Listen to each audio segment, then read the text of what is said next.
Anonymous versus the KKK is a phrase I never expected to shoot forth from my speak hole, but now I have, so let's talk about it.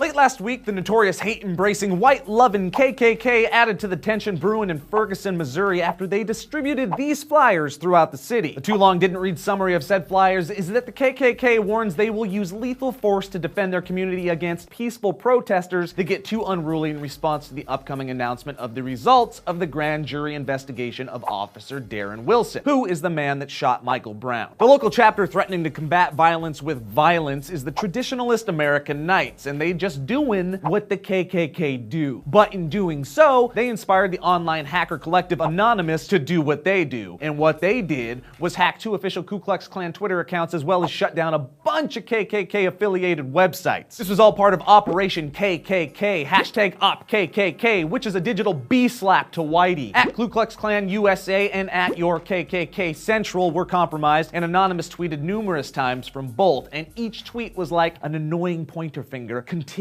tapping the unhooded forehead of an exposed racist. Part of this cyber war included tweeting out personal information like addresses and jobs held by KKK members, and an announcement is set for later today from Anonymous on the hacked Twitter accounts, so stay tuned. Now, as much fun as it is for me to watch a hate group get diddled by the digital exploits of online vigilantes, it's important to point out that all of this is because of the atmosphere in Ferguson, where violence really could erupt if Darren Wilson is not indicted by the grand jury, which seems to be the outcome most people are expecting. As a result, gun sales are skyrocketing in the area, numerous businesses are boarded up, and everyone is on edge. And even though you think your actions come from a good place, KKK, it never really helps when you rear your ugly hooded heads. Now, I think it's important to point out that many of these protest groups are gearing up to actually peacefully protest. This includes a group in St. Louis that laid in the streets and drew chalk outlines around their bodies this weekend. Protest leader DeRay McKesson said, "This is a mature movement. It's a different movement than it was in August.